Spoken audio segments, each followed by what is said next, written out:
What if I told you fasting isn't about losing weight or detoxing? What if fasting is a hidden spiritual technology, one that can activate your higher self, decalcify your pineal gland, and help you hear the answers you've been searching your entire life? Hi, I'm Tobias, and in this video, I'm going to show you how fasting can completely transform your body and your subconscious. Most people think fasting is about deprivation. They see it as a trend or a quick fix, but the truth of the matter is, it is much deeper and much older. Every sacred text, every wisdom tradition mentions fasting as a doorway to revelation, to mastery, to direct connection with God. But here's the catch. If you do it wrong, fasting can backfire. It can become an addiction, a trap that drains your energy instead of focusing it. In this series, we'll explore exactly how to use fasting as a tool of awakening and how to avoid the mistakes that keep people stuck. Let's begin. Fasting is much more than a diet hack. It's an ancient spiritual technology woven into nearly every wisdom tradition on earth. When you deliberately withhold food, you aren't simply reducing calories. You're altering your inner frequency. You're lowering external noise so your internal signal can rise. This is why the prophets, sages, and mystics all fasted before receiving visions or revelations. They weren't chasing a trend. They were opening a channel. In our modern world, fasting has been reduced to biohacking, but its original function was about tuning your consciousness, not your macros. When you stop eating constantly, you also stop feeding distractions, your nervous system calms, your intuition sharpens, and your imagination reignites, as well as your subconsciousness. And your subconscious finally has room to speak. Think of fasting as a rebooting for your spiritual operating system. Each hour without food, noise, and stimulation is like deleting background apps so your higher self can come online. When you understand fasting as spiritual technology, you stop treating it as punishment and you start using it as a precision tool for self-mastery. The true power of fasting unfolds when you do what I call the intention, insight, and integration loop. Most people skip this and wonder why they don't see lasting change. And here's how it works. Step 1, intention. Before every fast, you write or speak a single clear question or goal. Not a paragraph, not a wish list, one sentence. This gives your mind and spirit a direction to point towards while the body resets. Step number 2, insight. During the fast, your nervous system quiets and your subconscious rises. This is when the downloads arrive. In your dream, a whisper of intuition, or a sudden clarity. You're in receiving mode. Step number 3, integration. When the insight lands, you bring it into the physical world within 72 hours. This could be a conversation, a decision, a boundary, creative action, or a lifestyle shift. Until that action exists in the real world, the loop still isn't complete. Practicing this loop keeps the fasting from becoming escapism. It transforms emptiness into a living instruction that changes your life. Here's the paradox. The very same fasting practice can open you up to higher consciousness and can also trap you into subtle addiction. When you start fasting for the feeling rather than the purpose, the high of the emptiness instead of the clarity of insight, you shift it from mastery to compulsion. This is why I always teach, use the tool, don't let the tool use you. Ask yourself before you begin, am I fasting to receive guidance or am I fasting to escape action?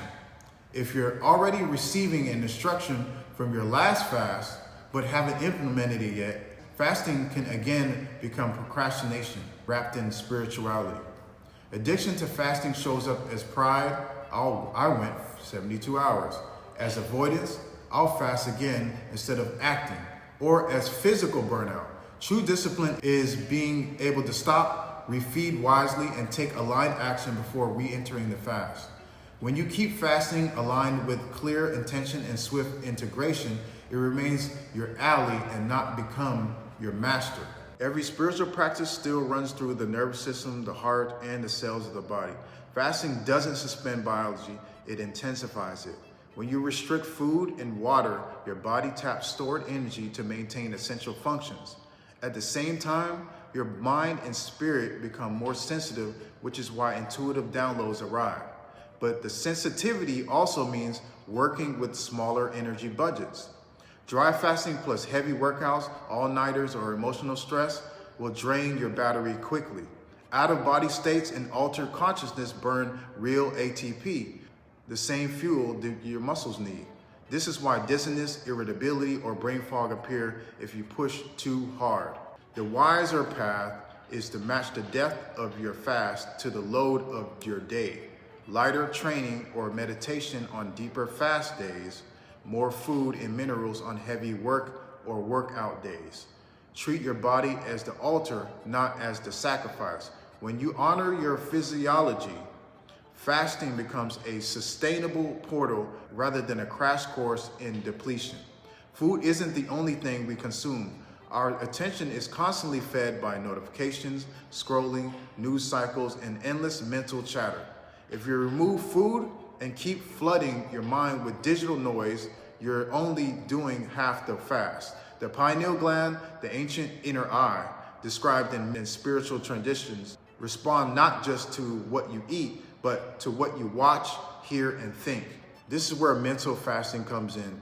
During a food fast, deliberately unplug from non-essential input, social media, gossip, sensational news, and anything that hijacks your nervous system. Replace it with silence, scripture, journaling, meditation, nature walks, or breath work. Think of it as pineal hygiene, clearing the static so signals can come through. When you combine physical fasting with mental fasting, the downloads you receive become sharper, more original, and easier to integrate. This is how fasting becomes a full spectrum reset, not just cleansing your body, but recalibrating your mind, emotions, and spiritual frequency. One of the biggest illusions we've been taught is that we must eat 3 square meals a day to be healthy, strong, or functional in reality.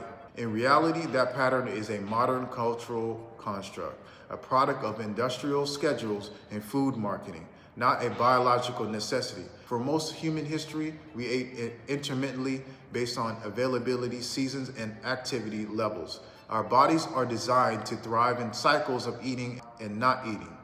When you free yourself from the 3 meals myth, you break a subtle psychological chain. You begin to listen to your true hunger rather than the clock. This opens a space of consciousness eating, for choosing quality over quantity and timing your meals to match your actual needs.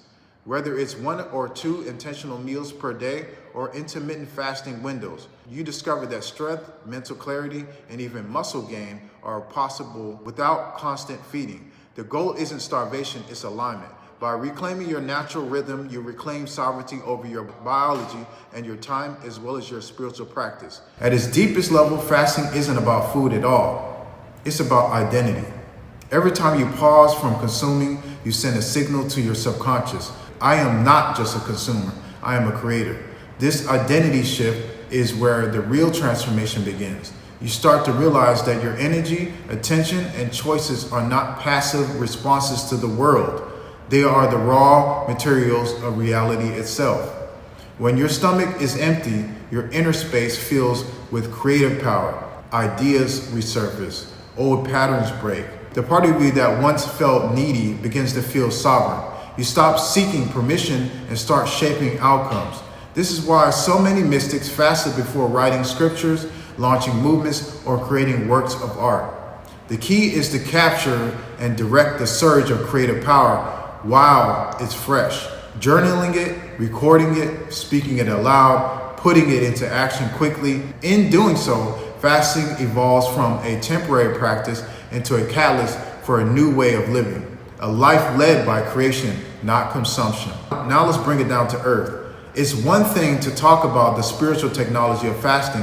It's another to practice it safely and sustainably. The first rule is to start where you are. Don't just jump from 3 meals a day to multi-day dry fast. Begin with 12 to 16 hours of intermittent fasting and gradually build your capacity as your body adapts. Match the depth of your fast to the load of your day. Heavy training, high stress, or long work hours call for shorter fasts or nutrient-dense meals. Deep prayer or retreat days are better for extended fasts. Always hydrate during water fast and plan subtle refeeding with whole unprocessed foods afterwards. Incorporate mental fasting, Limit social media, news, and mental clutter to maximize clarity. Keep a journal of your intentions, insights, and integration actions. And finally, watch the red flags such as dizziness, confusion, or rapid heartbeat. Break your fast if you experience them and consult a healthcare professional when needed. Sustainable fasting is about alignment, not extremes. Using the practice to fuel your purpose, not punish your body. You just learned how fasting could become spiritual technology, a way to align your mind, body, and soul with your highest purpose. But remember, fasting without action is just another loop of deprivation. The real power begins when you take the clarity you received and channel it into building something in the physical world. That's why I'm inviting you to choose one wealth stream today. As you plan your next fast, set your intention not for spiritual insight, but also for activating your financial sovereignty. In the description and pinned comment, you'll find a link to my income stream products. Pick one that resonates with you. Maybe it's learning how to trade, launching your own digital product, or starting a new skill path.